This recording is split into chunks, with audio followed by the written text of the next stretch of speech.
Mahigit 500 residente sa Las Piñas ang inilikas dahil sa lagpas taong baha. At nakatutok doon live si Bea Pinla. Bea? Pia, wala ng ulan. Kanina sumikat pa ang araw dito sa Parañaque City at pati na rin sa Las Piñas City. Pero kagabi, bangungot na baha ang naminsala, lalo na sa mga naninirahan malapit sa creek.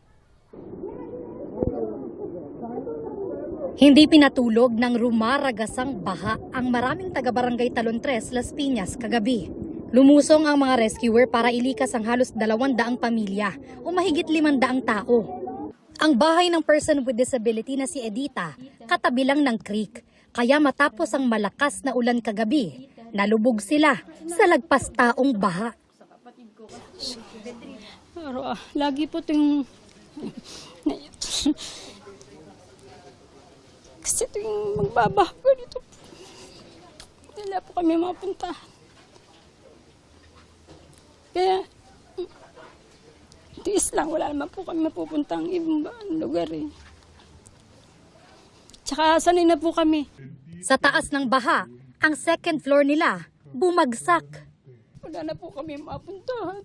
Lahat po ng gamit namin bumagsak na eh. Naano po kami sa taas, sa bintana dumadaan. Ang bahay ni Ryan, butas na ang pintuan. Ang loob daw nito, pinasok at talagang nalubog sa baha. Masakit po kasi siyempre nagpapakahirap tayo, nagpapagod tayo para magkaroon tayo ng mga materialis na ganito, para may taguyod natin yung mga pangailangan ng anak natin.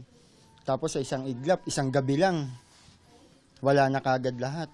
Sa Parañaque, katakot-takot ang bahang rumagasa sa barangay San Isidro pasado alas 9 kagabi. Pahirapan ang pag-rescue sa mga residente gamit ang lubid. Pia, sabi ng mga residenteng nakausap natin, sanay na sila sa baha pero sawang-sawa na. Kaya ang lagi nilang panawagan sa gobyerno, unahin ang tunay na solusyon kontra baha.